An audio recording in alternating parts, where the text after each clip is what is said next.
Okay, I'm going to hit the admit button. And as you all are joining us, welcome. As you're joining us tonight, your cameras and microphones are off. So please keep them off. We'll go over that in a minute. Let's see, I'm just making sure everyone's still connecting. There we are. Yay. Hello, everybody. I'm Carrie. I'm from the Anderson's events team. Before we get started tonight, I just want to take a moment to welcome you to our event with Renee Ahdieh. Thank you for all being here tonight. The Anderson family has been selling books independently in the Chicagoland area since 1875, believe it or not. So we have made it through some tough times before, and even the last pandemic. We're going to make it through this time as well, but I just wanted to let you know that your support of this event by attending tonight, and especially of your purchase of the book through us, allows us to remain in business, and we are just truly grateful to you all after just a really rough 2 years. A couple of things about tonight before we get started. As previously mentioned, your cameras and microphones are off for the duration of the event, and that's just because it cuts down on distraction for the speakers. And it also cuts down on the dreaded Zoom lag that we have all come to hate so much over the last 20 months. So just go ahead and please keep them off. But we are still going to have a question and answer period. So if you have a question that you would like to ask at the end, you can go ahead and just put it through the chat here on Zoom at any time. And I will be collecting them while the authors are speaking. And then I will come back on at the end, and I will feed your questions to the authors, and we'll get through as many of them as we can, as many as we have time for before we have to part ways.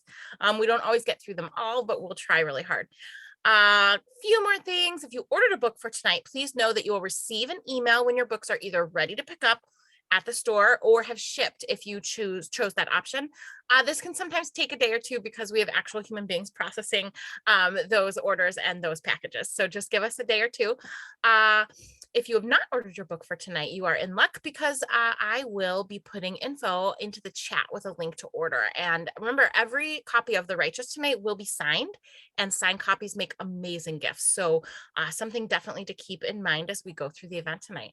I would also be remiss if I did not mention our upcoming other events, but the truth is that we don't really have any ready to announce beyond tonight or into 2022 yet. So just let me say that you should join our email list because you can find out how you can meet authors like Brad Meltzer, Ginger Z, Lovey Ajayi Jones, Bob Odenkirk, and many more, hopefully in person in 2022. We are still going to be doing kind of a hybrid, but we're hoping to get as many in person as possible. I wasn't actually supposed to tell you any of those names, so that's just between the like 50 of us on here, and maybe don't tell my boss that I did that. All right, so now we are going to get to the good stuff because I know you didn't come here to see me. We are going to get into our very fun and unique event tonight. We're here, of course, tonight with Renee Ahdieh, who is a graduate of the University of North Carolina, where she still resides with her family. In her spare time, she likes to dance salsa and collect shoes. She is passionate about all kinds of curry, rescue dogs, yay, and college basketball. The first few years of her life were spent in a high-rise in South Korea. Consequently, Renee enjoys having her head in the clouds, and we are grateful for that.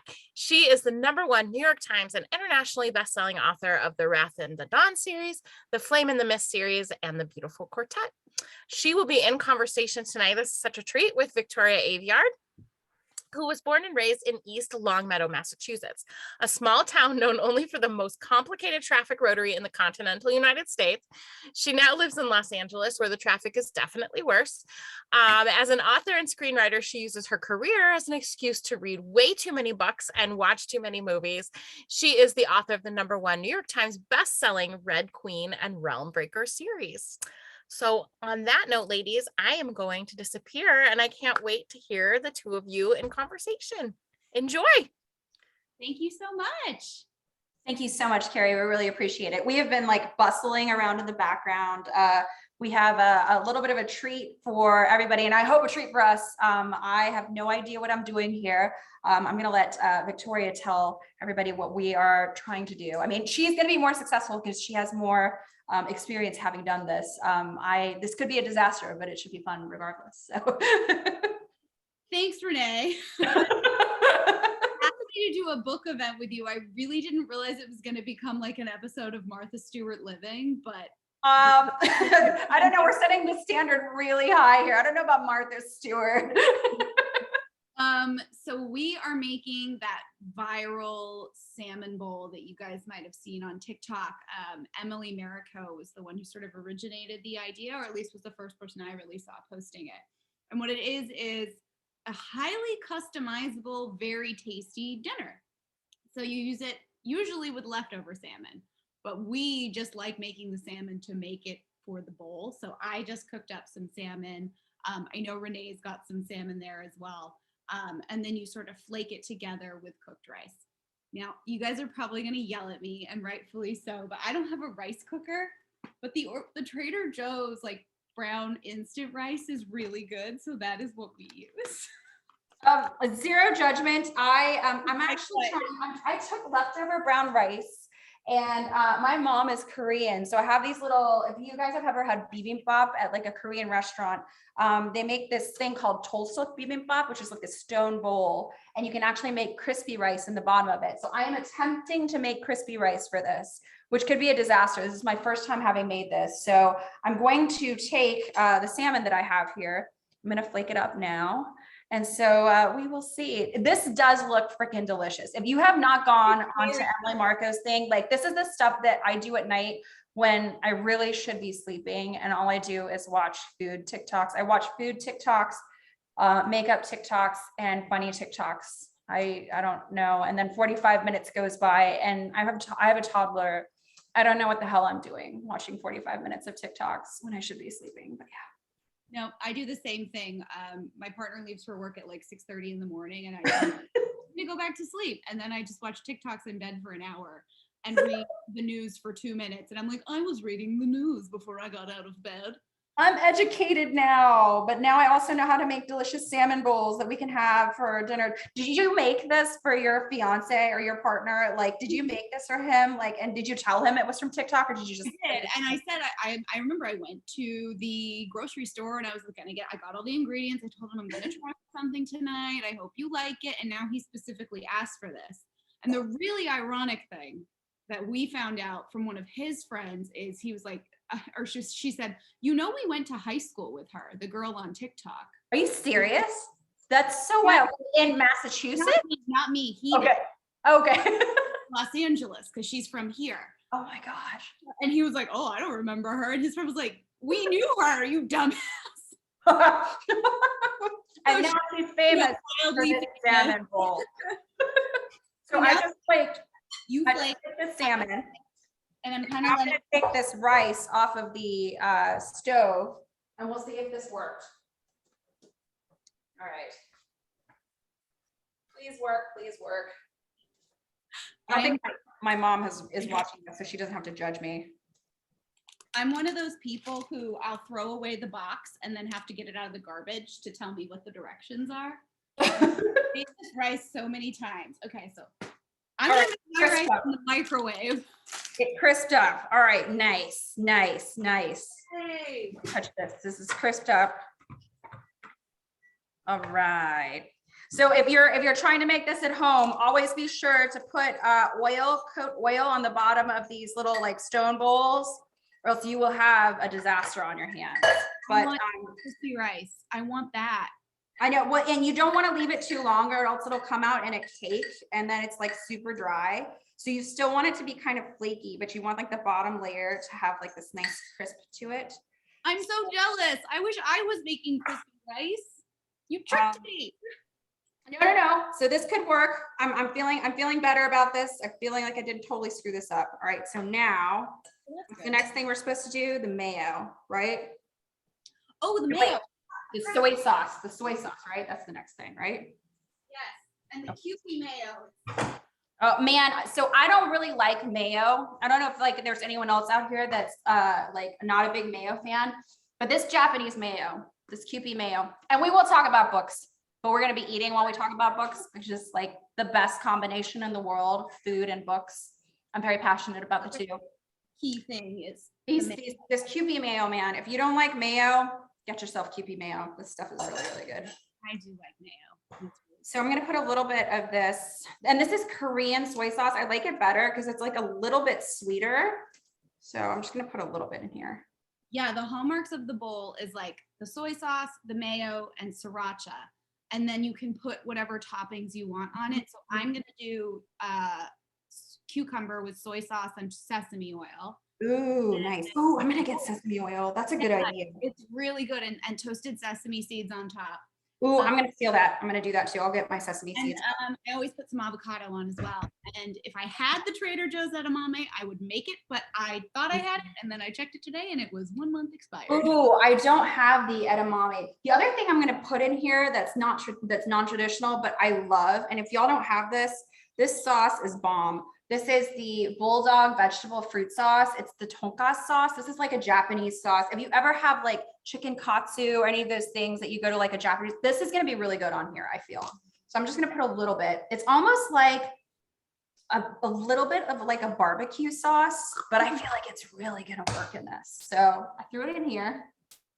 I'm gonna throw in. Here's proof that we actually make this a lot. Here's our seaweed wrap saved in a Ziploc bag. Nice, nice. Hardcore. Okay, I'm gonna get the sesame oil because I need to get that. That's a good idea. And I'm gonna make my cucumbers. I'll be right back. Super plain. Okay, guys. What we're doing here is we're chopping up some cucumbers to put in our salmon bowl. So this is gonna get a little phallic, and I apologize. So we cut our cucumbers. I like to cut it into quarters because that's a little easier for me. And then you just, do you see what I did? Quarters. And then you just chop, chop, chop. Okay. And So I decided to get some sesame oil. Inspired by you. I'm getting some sesame oil too. good. Oh, I'm so happy to have inspired. I basically have watched a lot of different variations of this bowl that I've seen from other creators, and I like it. I don't have cucumbers, but that would have been a really good move too. I feel like the you can really cucumbers. just do what you want with it, and I love Yeah. And the sesame seeds. it. I Yeah. wonder if it would be weird to throw like have you ever heard of that stuff, the furikake? I wonder if that would be rude. Yes. Okay, so I think I have some furikake actually. I saw someone also did everything but the bagel seasoning from That would be good too. Yeah. Oh my God, I have to tell you, I saw a TikTok that did a variation of this bowl. So the first TikTok was this girl who was saying, you know, I've made the Emily Marico salmon bowl every single day for my dinner for a month and a half. Okay, that's a lot, but okay. She didn't do it with salmon, she did it with canned tuna, and she would like crisp up the canned tuna. Okay, I'm listening. In a effective way. And Okay. you know, it's really good. I love it. I've kind of been feeling run down lately, but this is my meal. Let me show you how I make it. All Okay. of the comments were like, girl, you're gonna get mercury poisoning.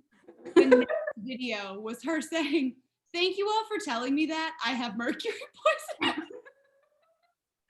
She was eating something like 40 ounces of canned tuna a week when you're Oh my God. at most. Oh my God. I know. So that was, I feel bad for her, but like that was truly a shot chaser moment. That's hilarious. Well, I mean, not hilarious for her. Obviously not good that she has mercury poisoning. And this is me being completely ignorant, but like, what is the treatment for mercury I poisoning? don't know, and I don't know what the symptoms are. So I'm like, I eat a lot of sushi. I wonder if she was just like, you said she was like super run down. Yeah, she was having some like weird symptoms. I remember Jeremy Piven got it. That's the extent of what I know about mercury. I feel like that tracks with Jeremy Piven though. I don't know, like Maybe. maybe. These little avocados that you get at Costco are great. Oh man, I'm so bad at choosing avocados. Mine's a bad avocado. So funny. Ugh, now I gotta try another one. Avocados you get at Costco are so great. Oh, this one's bad. No, that's exactly. Well, they're so great because they're small and you don't have to like waste them, but that one was a bad one. I hate that. Well, I gotta say, girl, you do live in North Carolina, so Yeah, I know. California avocados. Let's see if this one's better. Is this one better? Oh, yes. There we go. I went to the grocery store twice today because I forgot to get avocados. Well, I thought we Oh, did, and this was another TikTok thing that I learned. And it was like one of these moments where I was today years old when I realized this. I was one of those idiots that for years, like taking the knife and like going into the pit. Well, have you guys seen this? you pop it out. Like this is just, I gotta say, I still don't have to cut your fingers off. I still cut the pit. you All right, still, for my cucumbers, I'm doing toasted sesame oil and soy sauce and probably some salt. And then on top of the whole bowl, I'll do sesame seeds. That sounds delicious. I am taking note of that for the future because that sounds exactly like what I need to do. And this is another thing. I mean, I don't know. I guess I've been getting a lot of really good food creators, and there's been a lot of cucumber related like snacks and things. And I'd never, thought of that. And then I tried it and it's so good. Have you tried, and I felt like really smug about this because again, my mom is Korean. Like there were a lot of TikToks about that Korean like cucumber salad thing. Have you tried it? It's so good. So good. I mean, and it's weird too, because it's like the stuff that I was eating as a kid. And it's just funny. Like whenever I see these people like rocking it, like, and I'm like, oh, I'm so glad my mom isn't watching this too, because I ran out of her kimchi. So I bought like Costco kimchi. And if she saw me with this container of Costco kimchi, she'd lose it. She'd be like, what are you doing on TV eating Costco kimchi? So I have Costco kimchi here. I think I'm almost ready to try this. Ooh, girl. I'm letting mine sit for a little bit. But Oh, do you let it marinate? Is that a thing? I don't have to. But I've made enough for two also. So like this is supposed to be. I'm gonna make one for Victor later. That's my partner. Because I have to make his a little less spicy because I really like spicy food. He's not gonna eat this. Here's my seaweed. All right, guys. And then I swear we will, as we're eating this, we're going to talk about books. It's going to happen. And you guys should let us know in the comments if you have tried this. And if you too have variations that you're like, this is the way, let us know. This is the way. We're on the Mandalorian as well as making salmon. Oh, I mean, we always have to explore deeper ways to be nerdy in these talks, right? Yeah. All right, I'm trying this. Let's see. Is this as delicious as it looks? How did you make your salmon? Man, that's pretty freaking good. That's pretty freaking good. Rice, I'm so jealous. Man, that's pretty freaking good. The crispy rice though, that's pretty good. Maybe you have unlocked one of the better variations. It's really good. So I mixed in the toll soak part of it too, which you can get these toll soaks incidentally online at Amazon, which I always feel bad sort of pushing people to. So if you have a local Asian food store, please get it from there. But if you don't, they do sell them on Amazon. Don't get the smallest one because it's silly, get the middle-sized one.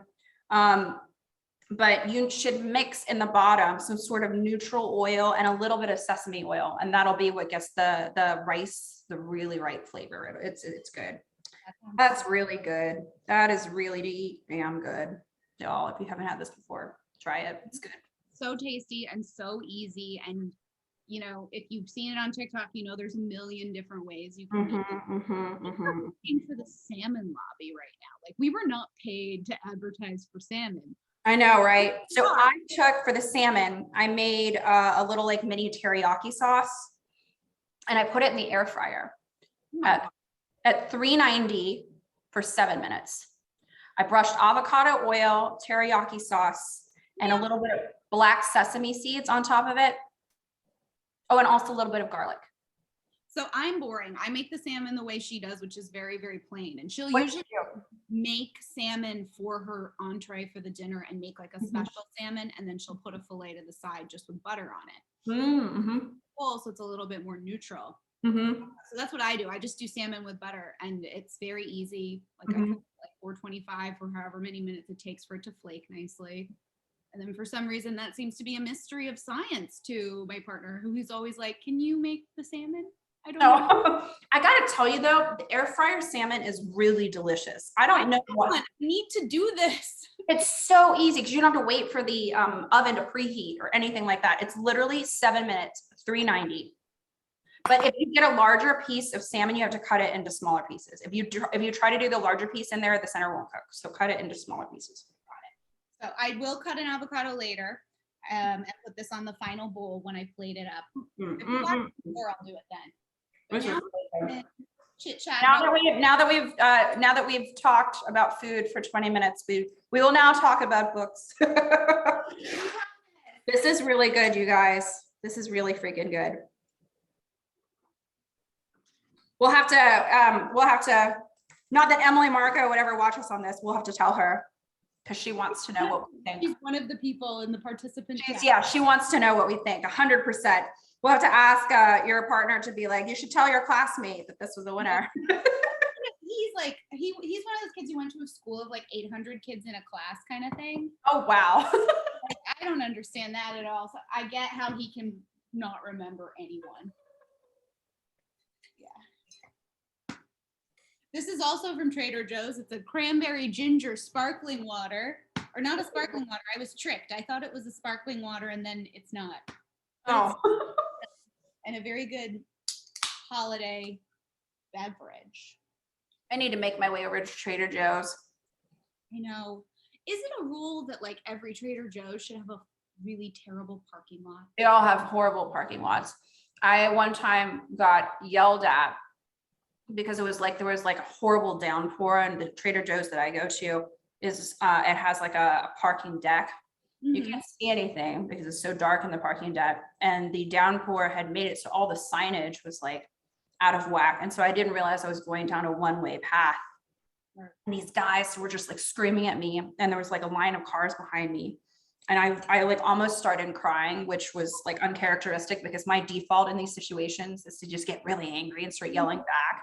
But I felt really, and then like it was a bad time. And then I had like a trauma sort of thing surrounding it, and I didn't want to go back to Trader Joe's for a long time. But they had the best like dried fruit and mixed nuts, and I like, it's just, their stuff is so good. And I'm the same. I get so, for as calm and happy as I am inside that Trader Joe's, yeah. angry and stressed I am in the parking lot. It's terrible. It's terrible. You have to like work your way through.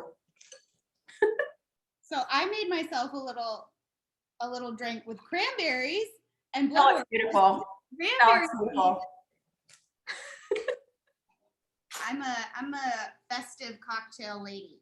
I like it. I like it. And this is a festive occasion. It goes well with this. You know, I'm doing a mukbang with Nikki Yoon on Friday. We're doing like Korean food, and I am realizing, because I've never done a mukbang, that this is going to be hilarious, because like this is a mess, and I'm eating this and I'm like, this is a mess. This is going to be good. Isn't there? That is going to be so fun. Are you guys cooking, or are you just ordering in food and eating together? The second one. You're done cooking on camera after me? I can't do Korean food on camera, because the thing is, you have to cut everything up in really small pieces to prepare a proper Korean meal. So we're ordering it. So it should be fun. Yeah. That's nice. So I would love to know, because your next book, you just moved up the release date on it. How are we feeling about your next book right now? I'm in the line edits right now. Okay. You and I can talk privately about how I'm feeling. Okay. All right. Yeah. No, We can talk privately about how I'm feeling about my next book too. So No. And it's one of those things where release dates we're really not in control of anymore because of supply chain issues. Oh, true. Yeah. So while we're completely on track for that timeline, is that like, oh God, like, yes, everything on our side of things has fallen in line properly, and we could actually move up the date. Gotta hope that, everything else kind of does that. I'm gonna eat all of these cucumbers and Do it. Gordon can go screw it. Well, I mean, you can just tell him there weren't that many, I can just make more. Yeah. That too. That's nicer.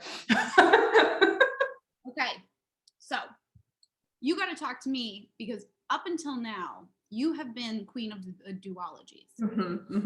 And when this book came, I was when I saw the first cover for this one, I was like, oh, she's still going. Yeah. And I thought, okay, she's gonna do a trilogy. You're not doing a trilogy either. You're doing 4. So I want to know that thought process and why you decided to harm yourself in this way. I know, right? I did decide for myself, and this was always the plan too. So like whenever I went to my editor and my agent, and I was like, no, I really want to do 4 books. And then that was the first thing that I said. And then I said, and I really wanted to do a vampire story. And bless them, because my agent was like, okay. All right, let's do this. So bless them for being very supportive about it. I think it was just that I always had a really expansive world in mind. And I had always intended to do, ooh, look at this. We might have a cameo, y'all. We might have a cameo. Hello. Hello. Hello. I was like, is it a baby or a baby? Hello, everyone. We're getting ready to go to bed. Do you want to try some of this? Do you want to? It's a little bit spicy. Do you want to try some of this? Delicious. Do you want to try some? You try some? Good job, buddy. What do you think? Boy. What do you think? Huh?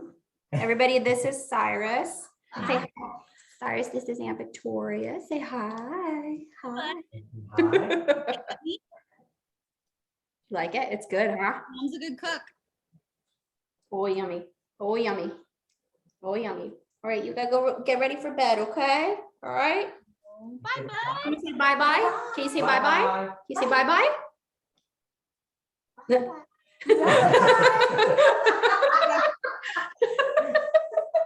Look at the dog in here. Oh my God. Uh-oh, uh-oh. It's okay, sweetie. It's okay. We've got he's at a very attachment-based place. Bye-bye. See you. Bye-bye. Oh, I've got food on my face. I was just told. All right. Luckily, the Zooms are not HD. Whatever. Yeah. No, it's good. Computers are not HD. Zoom is not HD. Thank you. So yeah, I had always intended to do 4 books. And thank you to all my friends like you and Saba who didn't stop me. I appreciate it. But Saba has been very supportive. I mean, what do you think though? Like you started with a trilogy and then you expanded the world of Red Queen to 4 books. I just think like you kind of know early on when you have these books that have extremely expansive worlds, that it's just really hard to contain everything that you want to do in 2 books or even 3 books. And I'm sure that's kind of what you struggle with too. So at what point, even with Red Queen, did you know this can't just be 3 books? Yeah, it really depends on like what the story demands and how you tell the story. And I'm really, really impressed and jealous of you for knowing right at the beginning exactly what you wanted and how it was going to map out, because sometimes that's not the case. With Red Queen, I was midway through Glass Sword where I knew what the ending was, and I mapped it out and I thought, oh God, I can't get there in the next book. I need more, because books are structured, you know, with certain acts and certain rhythm. And aside from writing an 800-page 3rd book that feels weird in the middle, you're not going to get to do it. Well, and I think with the Beautiful and the Damned and the Righteous, and then the 4th book, The Ruined, I had always known that I wanted to sort of bookend it with New Orleans. And I really had wanted to create this lore around vampires as them kind of being fallen fae. And when I wanted to create the lore of them having been fallen fae, I knew I also wanted to explore the idea of fae in general from sort of a non-Western perspective, because a lot of the fae books that I love, especially like the ones that I grew up with, like Lord of the Rings, a lot of them, the lore is sort of, it's very centered in like Welsh mythology and stuff like that. And I love that.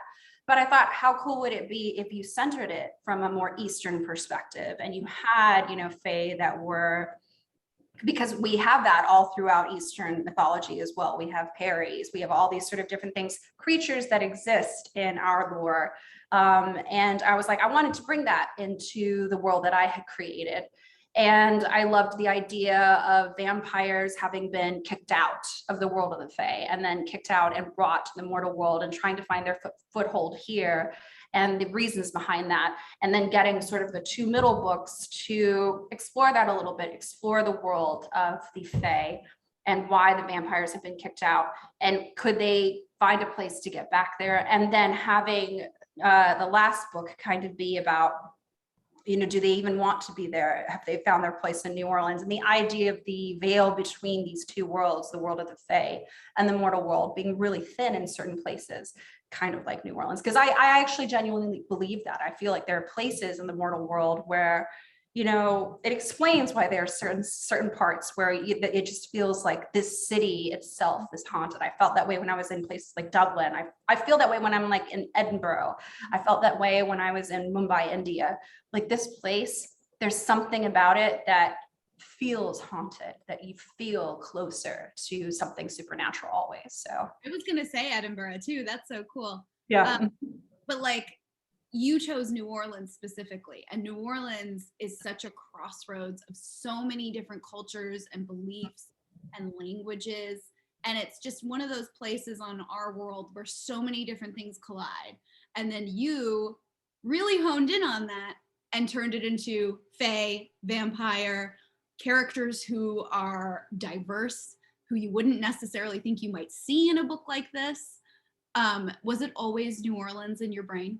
Oh, absolutely. Because for me, like I wrote this book for teenage me. This was a book that I sort of, the initial seed of this was written when I was 12 years old, when I fell in love with Anne Rice's Vampire Chronicles. And it was, the reason I fell in love with it was because it was completely hypnotic and it transported me to a different place. It was the book, specifically The Queen of the Damned, was the book that made me want to be a writer. I remember reading it and thinking to myself, I want to do this. I want to make time pass in a way that people are completely unaware, readers completely unaware that time has passed this way. You're just hypnotized and lost. And I didn't know how somebody could do that with words. And I thought it was the coolest thing. And I don't know, I feel like whenever you talk to writers, there's a marked difference, that shift between being somebody who loves to read and someone who really realizes, how the hell did somebody do this? Yeah. I want to know how someone did this. And for me, New Orleans, because of the way she wrote about it, always became this like sort of mythical thing.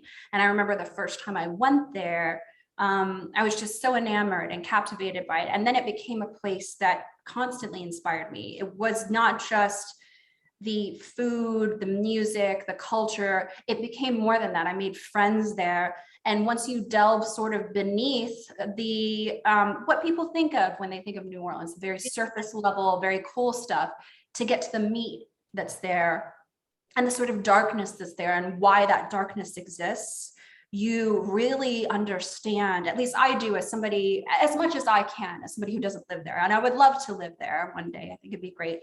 You really start to see why it is that people are so passionate about the city. I think it's so fascinating when you talk to people, like any Uber drivers or any people that have lived there their entire lives, especially the ones that, you know, following Katrina came back.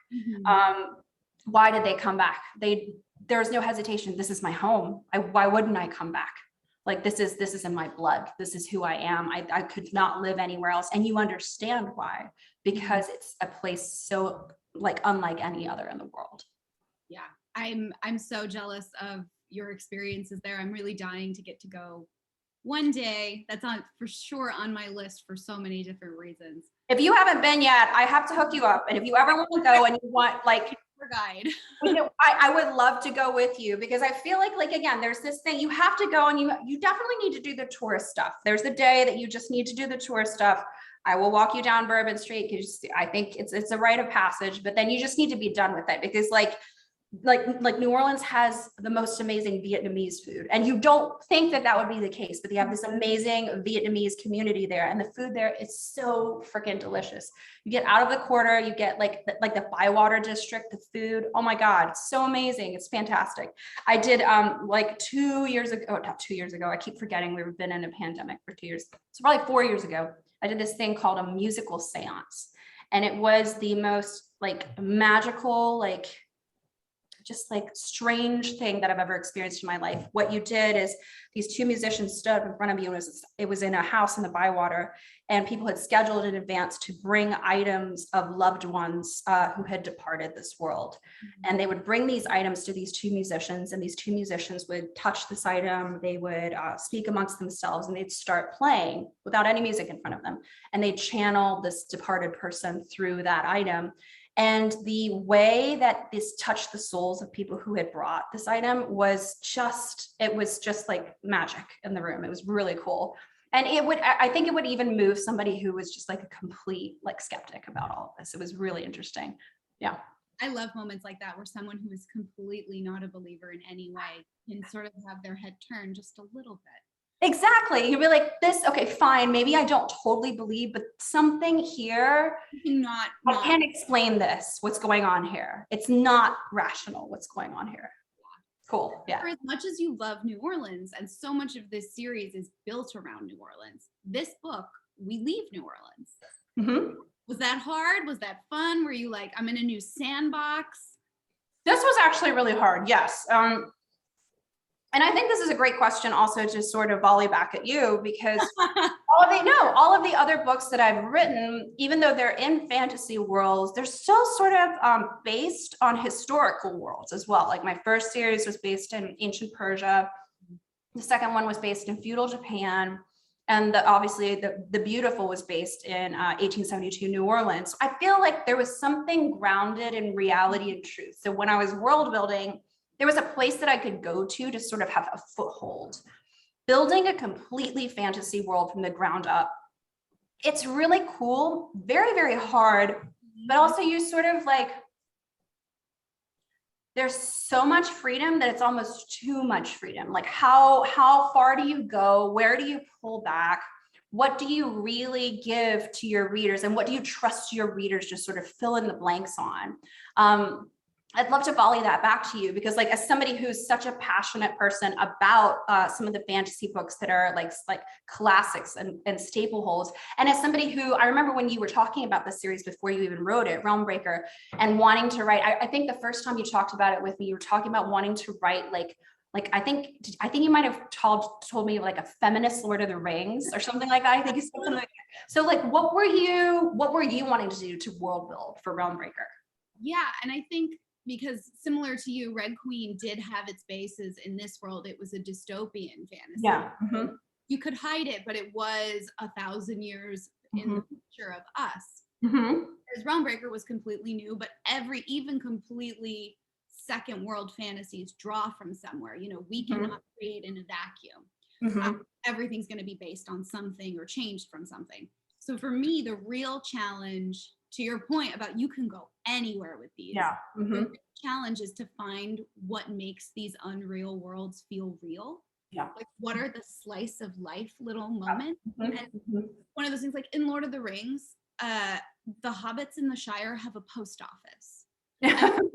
That was so fascinating. And then later on in the series, we get to Rohan, and the king lives in what is essentially a barn, and they don't have glass windows. And I thought to myself, what is the tech spread of Middle Earth? Like, this doesn't make sense to me. These places are not terribly far away. Why are the hobbits so technologically advanced compared to everyone else? Well, because they're based on 19th century England, and these guys are based on 7th century Scandinavia, and that doesn't really make sense. But oh my God, you're so right. Yeah. That was something I was really trying to keep in mind when building Realmbreaker, and I used the Mediterranean sphere of Europe, the Middle East, North Africa in sort of the 12th, 13th century. For me, it's really helpful to kind of pick a time period and make sure everything past that doesn't exist. I find that to be very helpful. And I have a lot of my little like cheat codes for world building that help you make your leaps and bounds so you can get to writing that much faster. Because for me, I will burn out world building and lose all my motivation. So I have to get to a place where I have that foundation and then kind of push myself out the door. Absolutely. Absolutely. And I think too, a thing I try to really tell myself is to give readers in any world building situation, whether you're doing historical or pure fantasy, to put on the page about half of what you see in your mind, because you really need to trust your readers to fill in the blanks. If you're somebody who feels like you need to give every single detail, you're not trusting your readers, and they're not therefore getting invested in the story the way that you want them to. Maybe they're not picturing exactly the world you would build, but that's okay. As long as the details you're giving them, the sensory specific details that you're giving them, are integral to the narrative you're creating. That's what makes it. Go ahead. Oh, sorry. That's what makes it personal to them and helps them connect. And they come that extra 10% and make the leaps and jumps between two things you've given them, and then they can sort of extrapolate that third corner of the triangle. It's so cool. Yeah, absolutely. It connects us to the reader. You know, we're very solitary people who work in our offices and tap away. Yeah. And then to get to see a reader pick up on something you didn't think they were going to pick up on, it's so cool.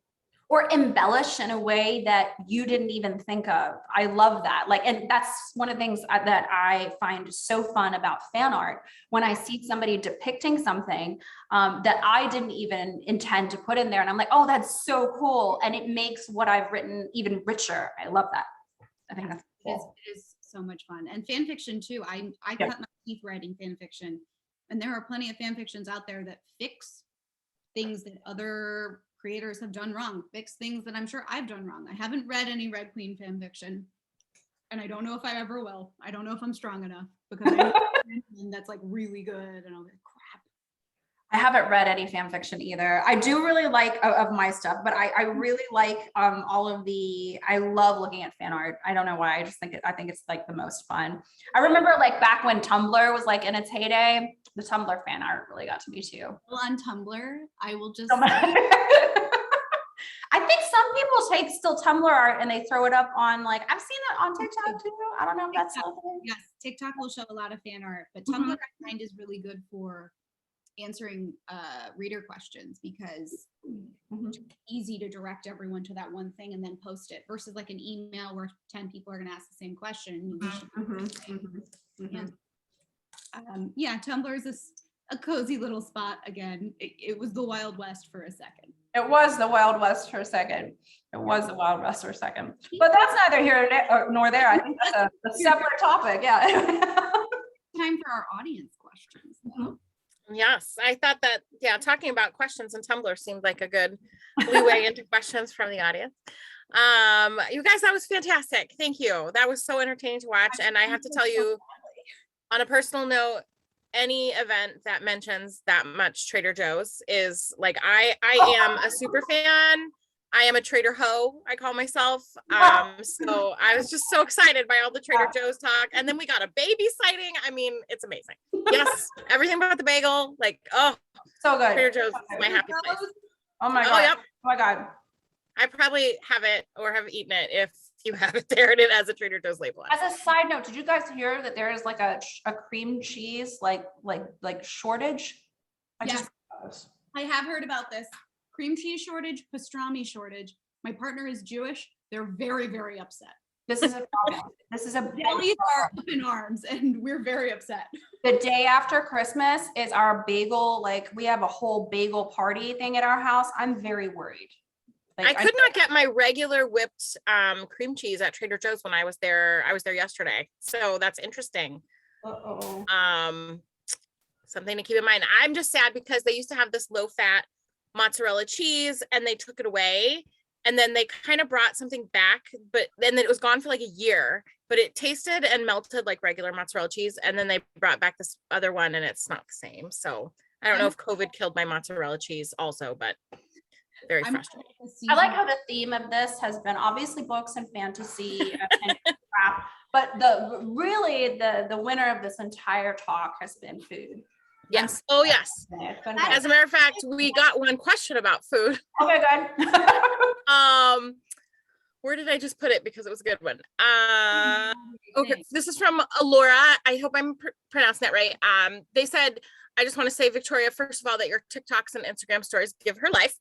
And she feels like this is related to the event. Do you ever envision or draw inspiration from food when you guys are world building? And she said, authors always make me hungry when they describe food. This is a question for Renee because I remember reading The Wrath of the Dawn and just salivating over every page.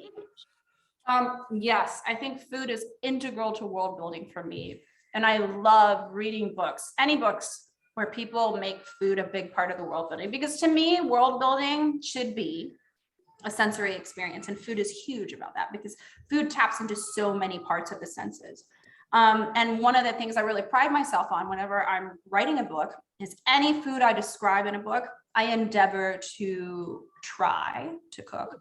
Try is an optimal word because word in this situation because I have set fire to my kitchen trying to cook things.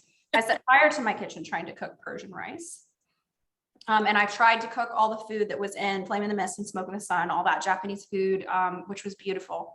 All the food in The Beautiful and the Damned, all of the wonderful Creole and Cajun cuisine, I have endeavored to cook. I think it is really important because then you get the full experience, the way it smells, how it's prepared, the love that goes into the cuisine. And I feel like you also get to learn the history. So I love to take cooking courses.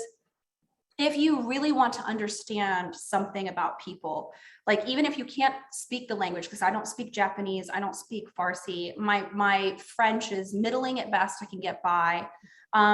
I feel like you can understand so much about where they're coming from and their history and what they value by cooking food with them and listening to their music. So it's something I tell writers and anybody who's aspiring to tell any kind of story. I think you really need to understand where people are coming from, and through their food and their language and their music, you're going to see such a window into who they are. That's That's great. awesome. If I made the food from Realm Breaker, they're like on the road the whole time. So I'm gonna be smoking like meat jerky and having bread. Meat jerky is delicious too. Yeah.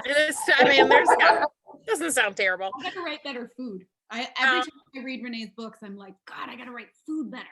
You know, there's entire blogs on like how to make like lambas bread. Have you seen this? Yes, I have. They're like shortbread, and they have like people like teaching you how to wrap it in like banana leaves. It's like hardcore. What's the name? Wow. Crazy. Gotta love fandoms. Okay, we have a couple questions about the Righteous specifically. Lukian, and I hope that I said that right, that I pronounced that right, said, how did you pick the epigraphs before each chapter in the Righteous? So I think I really wanted each book in this series to have a different tone, because when I endeavored to write it, I wanted each book to kind of mirror the way that Regency romance series are written. A Regency romance series you should definitely, I want to recommend, if you're a big fan of Regency romance, definitely read all of them. Like Bridgerton is Regency romance. All of these different books, they're meant to be written and read in order. Each one follows a certain narrative. You're following the Bridgerton family with Bridgerton, but you can read each book on its own as well, because each book tells its own story. So I wanted everyone to have like a tonal difference. And with the Righteous, since it's really Pippa and Arjun's story, I wanted to convey that in a certain way. Arjun is, he's half Indian. So I wanted there to be quotes from some of my favorite Indian poets, Rabindranath Tagore. And I really felt like with Pippa, because Pippa is, she's from the UK originally, she's from Britain. And I felt it was appropriate to quote Alice's Adventures in Wonderland, because she really is kind of going down a rabbit hole. She's leaving, you know, the mortal world, and inadvertently going into the world of the Fae and sort of losing all sense of herself. And that's why the cover picture on it with the dress where she's completely absent, she's missing, and it's sort of ghostly. And you're not sure what's going on here. And I picked those to sort of lead into what was happening in each chapter, but sort of to give a tone to each chapter and to let everybody know that this book is not like the ones before. Like the Beautiful is Celine's story. The Damned is Bastian's story. The Righteous is Arjun and Pippa's story. And the Ruined, you'll have to see. Oh, well, we got a question about that actually. Lukian asked that too. Can you tell us a bit about book number 4, The Ruined? I would love to tell you more, Lukian. Thank you so much for these wonderful questions. I think like it's a little too soon to reveal much about The Ruined because it might be a little bit spoilery. I can say that it will be an ensemble book with many POVs. And like I sort of hinted at the beginning, we will be returning to New Orleans. I had always intended to have New Orleans bookend the series. There will still be aspects of the world of the Fae there, but it will be a battlefield. New Orleans will be a battlefield. I will say that. Ooh, that's exciting. This is from Esrat, and they asked, will any of the Wrath and the Dawn characters make a cameo? Are all of your characters from different books from the same world? Wow. I feel like whomever wrote this question might have already read some of the. Oh. Again, this is kind of spoilery, and I know that there are some, I've already seen some TikToks and some reels to this effect. I can confirm that the end of The Righteous does link 2 worlds in 2 of my series. Yes. Ooh, That's good tea. Damn. Yes. You heard it here first, guys. There is, because you're in the world of the Fae, there is a time traveling aspect there. Yes. Oh, very fun. Time does not move the same in the world of the Fae. That makes sense. When Okay, let's see. This one's from Charlotte, and she asks, was there any unexpected challenges writing The Righteous? And if so, what were they? I think the unexpected challenge for me was actually more logistical, and I'm sure Victoria, like she could definitely speak to this as well, and I'd love to hear what you're thinking. Like, it's actually really hard, at least for me, to write from a creative space, having not been able to really go anywhere and really do much of anything since we are living still in a pandemic. And I first want to be clear that I've been extremely lucky. My family, those closest to me, we have not been severely impacted from a health perspective by this pandemic. We unfortunately do know people who have been, and that's awful. But not being able to go anywhere and do anything, not being able to see a lot of my friends like Victoria, not being able to connect with them, not being like in person. I mean, obviously we can do these things and chat on the phone and chat through social media, but it isn't the same. And I am somebody who, I love to visit new places. I love to go see concerts. I love to go to art shows. I crave that. And for me, it sort of replenishes my creative well. And being stuck in one place, it is really difficult to find sources of inspiration. And I find that what would take me like an average writing day in the past might have been that I could do 1,500 words. Those 1,500 words might take me more like 2 or 3 days, or it might be that those 1,500 words, I don't love them and I might toss half of them away. And so getting to a place where I really like what I've written takes 2 or 3 times as long. And that's been, I think, the biggest challenge, that the words are just not coming as easily. And that's been frustrating. I would love to hear what Victoria has to say too about this. Yeah, I totally agree with you. And especially on the idea of like not getting to see our colleagues and other authors, or have that sort of atmosphere of meeting readers. It's very, very strange to put out a book in this atmosphere where it feels like we're just kind of tossing them into a void. And normally we were lucky enough to be able to tour and to meet readers and see you guys and sort of see the books hit you. And I just did my first in-person event in 2 years at the beginning of last month. I did Y'all Fest, and I underestimated like how much I needed that and how energized I felt by getting to be with readers again, getting to be in a space where we are all just storytellers who love stories, getting to see other author friends and commiserate and talk and swap business chats or talk about books or just talk about nothing and have people who understand you and your job and what you do. It's very valuable to us, and it's something we've lost for the last few years. It feeds your soul, man. Being able to be in a room of book lovers and let your laughter fill that room together. Gosh, it really just feeds your soul. And I miss it. I miss being around readers, just like Victoria said. I miss it so much. Just being able to look at someone in the eye and smile at them, like over something you truly love and are passionate about, and not being able to do that for 2 years, it takes its toll. It really does. It does. There's a real magic in it, and you're right. You guys are right. Like we feel it on our end too. It's just not the same, and it isn't as soul filling. So yeah. Renee, are you gonna have a podcast anytime soon? Because I forgot how soothing your voice is. And how wonderfully you speak about these things. Like, I'm just sitting here like, oh, this is so lovely. So if you do podcasts, I will subscribe, and I don't listen to podcasts. All right, we'll talk about it. I should. There's so many things I should do. Like everyone's like, you need to do more TikToks, but then I feel like I don't have the patience for TikTok. I feel like you're so good at it, because I feel like every time I try to get an idea together, I've decided the way to do TikTok well is don't plan and really try to be petty. And I'm a planner. I don't know what to do. I will stack them up. Like if I have an hour where I know my makeup is done, I'm like, Yeah. okay, I'll do 5 TikToks and just have them stacked. So I I can need to do this. I need to do this. We'll chat. We'll chat podcast, TikTok, all that kind of stuff. We need to do this. And I just again, we just all need to get together. I feel like I need to be energized right now. I just feel blobby is really what it comes down to. Just generally my state of mind is blobby, and then smiling with my child while we watch Cars for the 1,000th For the time. millionth. Yeah. I feel that. another movie for that kid.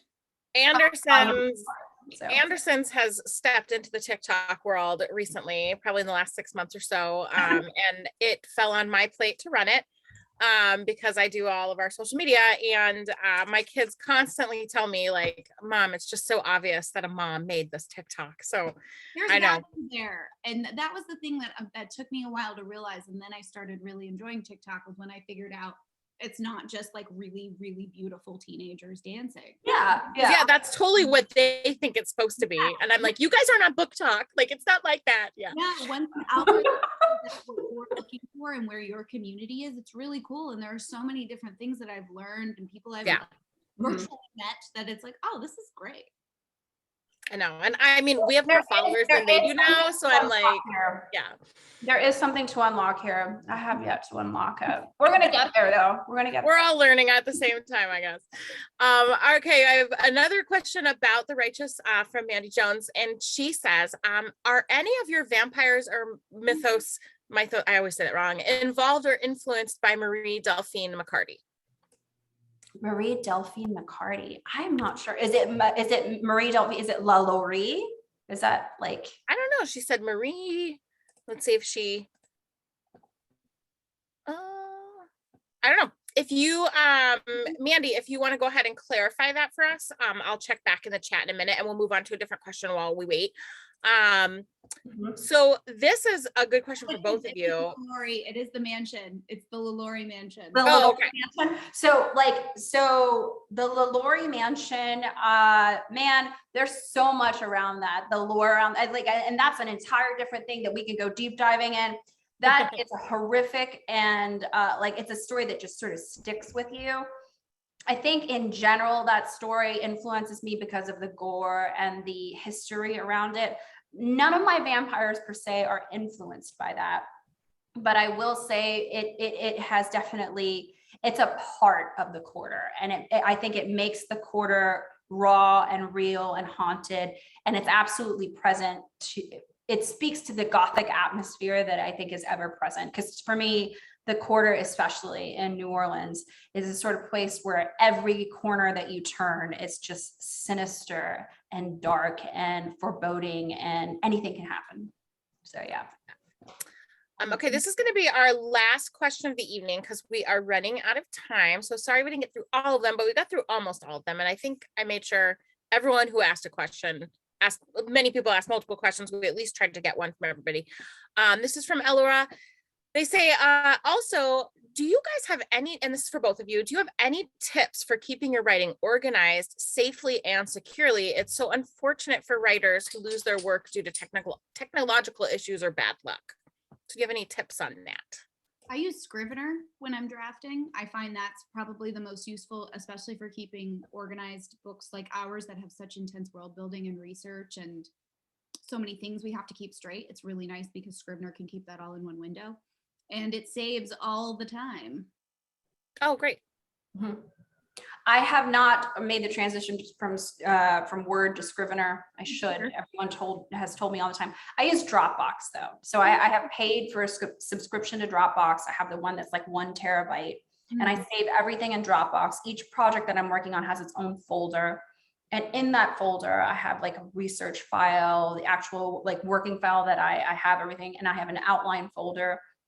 And it's great because with Dropbox, I can access it wherever I am. So even if something happens to my computer, I can go into Dropbox on a new computer or on like my iPad, or even go into my email and access it, and I can pull it up, the Word file. I'm just like, I'm just old at this point. And I pulled up Scrivener, I downloaded it and I paid for it years ago. And I was just like, no, I don't know.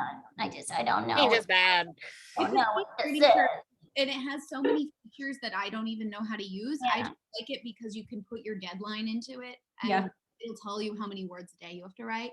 which can be anxiety inducing, but I find it helpful. I need and it turns green when you get there. So I'm like a little teacher's pet. I need my stickers. Me, I would just be like, no, it's telling me I am not, I'm still in the red. It's not working. I don't want to look at that. There's that too. No, I don't want to do that. Yeah. And then I'd like to end tonight by asking each of you, I know authors and luckily us booksellers, we get a lot of books ahead of time before they are released to the public. And I was wondering if you guys had anything good that you've read lately that you're looking forward to coming out. Oh, I'm going to grab it. Hang on. I haven't read anything that hasn't come out yet. I'm currently still working through The Jasmine Throne by Tasha Suri, which I am loving. I'm just very slow with reading right now because of when you're writing a lot, it's really hard to read. I could see that. I did get Tahara Mafi's This Woven Kingdom. I just got that too. Oh my God, I can't wait. I know.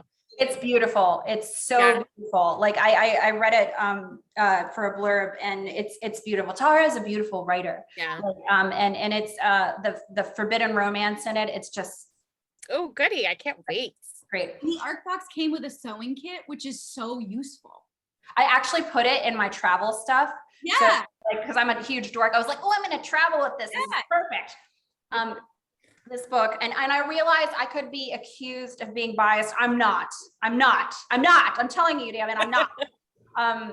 This book is, and I love everything that Saba has written. This book, the tears that you cry are going to be so beautiful and so meaningful.